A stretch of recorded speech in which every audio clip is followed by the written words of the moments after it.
الحمد لله والصلاة والسلام على رسول الله أما بعد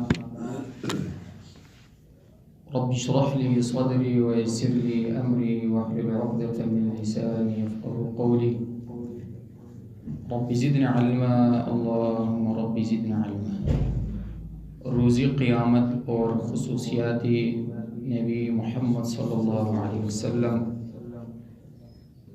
صحیح مسلم 820 اردو نمبر 1904 اور سننی ابو داود 1478۔ سیدنا ابی ابن کعب رضی اللہ عنہ نے فرمایا، میں مسجد میں تھا کہ ایک آدمی داخل ہوا، پھر نماز پڑھنی شروع کر دی۔ اس نے ایسی قرات پڑھی جسے میں نہیں جانتا تھا۔ پھر ایک دوسرا آیا جس نے اپنے ساتھی سے مختلف قراءت پڑھی۔ جب ہم نماز سے فارغ ہوئے تو ہم اکٹھے رسول اللہ صلی اللہ علیہ وسلم کے پاس گئے۔ میں نے کہا، اس شخص نے ایسی قراءت کی ہے جسے میں بالکل نہیں جانتا، اور دوسرے نے اس سے علیحدہ قراءت کی ہے جسے میں نہیں جانتا۔ تو آپ نے انہیں قرآن پڑھنے کا حکم دیا۔ دونوں نے قراءت کی۔ نبی کریم صلی اللہ علیہ وسلم نے ان کی خوب تعریف کی۔ دونوں کی قراءت بالکل صحیح ہے۔ میرے دل میں اپنی تکذیب طاری ہو گئی، اور نہ یہ کہ میں جاہلیت میں تھا۔ جب رسول اللہ صلی اللہ علیہ وسلم نے دیکھا کہ مجھے کسی شدید پریشانی نے ڈانپ لیا ہے، آپ نے پیار سے میرے سینے پر ہاتھ مارا۔ میں پسینہ پسینہ ہو گیا، گویا کہ میں خوف کی وجہ سے اللہ کو دیکھ رہا تھا۔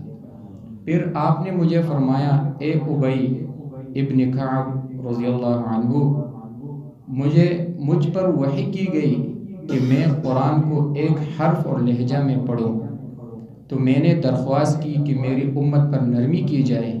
پھر دوسری دفعہ مجھے ایک حرف پر پڑھنے کا حکم دیا گیا۔ پھر میں نے دوبارہ اپنی امت کے لیے نرمی کی درخواست کی۔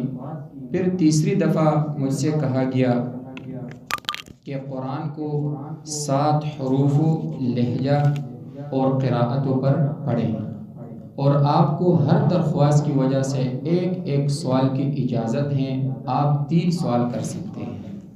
بس میں نے کہا، اے اللہ میری امت کو بخش دے، اے اللہ میری امت کو بخش دے۔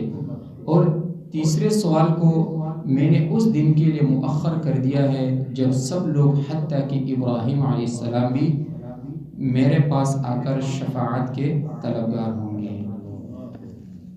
تو اسی طرح صحیح مسلم 1818 نمبر اردو ہے 1899۔ وہ یہ ہے کہ رسول اللہ صلی اللہ علیہ وسلم نے فرمایا، ہاکذا انزلت ان هذا القرآن انزل على 7 احرف فقرؤوا ما تيسر منه۔ آپ نے فرمایا، ایسے ہی اترا ہے یہ قرآن 7 حروف پر نازل کیا گیا ہے، بس ان میں سے جو تمہارے لیے آسان ہو اس طریقے سے پڑھ لو۔ 7 حروف اور 7 قراءتوں کا مختصر وہ یہ ہیں۔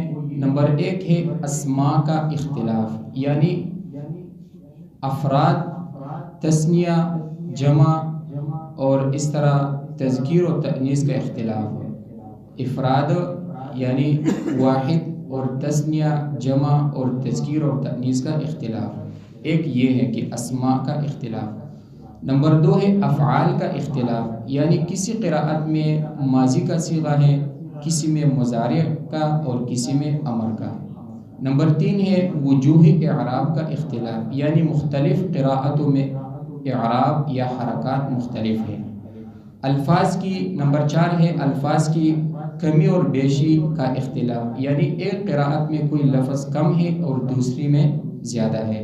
نمبر 5 تقدیم اور تأخیر کا اختلاف، یعنی ایک قراءت میں کوئی لفظ پہلے ہے اور دوسری میں بعد میں ہے۔ نمبر 6 بدلیت کا اختلاف، ایک قراءت میں ایک لفظ ہے، دوسری میں اس کی جگہ دوسرا لفظ، لیکن اسلام کے شروع میں ایک لفظ کی جگہ دوسرے لفظ کا ہونا بکثرت تھا، لیکن رفتہ رفتہ جب اہل عرب قرآنی زبان سے پوری طرح مانوس ہو گئے تو یہ قسم دن بدن کم ہوتی گئی، یہاں تک کہ جب رسول اللہ صلی اللہ علیہ وسلم رمضان میں اپنی زندگی کا جبریل علیہ السلام کے ساتھ آخری دور کیا، اس میں اس قسم کا اختلاف بہت کم رہ گیا۔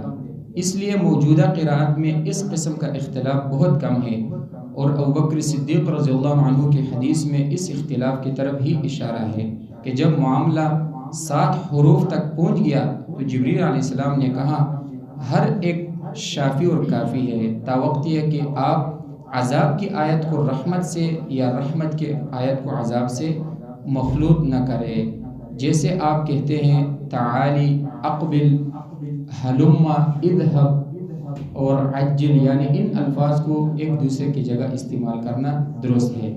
نمبر 7 ہے لہجوں کا اختلاف، یعنی تفخیم، ترقیق اور امالہ، مد، اظہار، ادغام کے اختلاف، اور 7 طریقوں یا 7 حروفوں سے 7 قراءت مراد ہے، جیسے مالک یوم الدین، یہ ملک یوم الدین میں پڑھ سکتے ہیں۔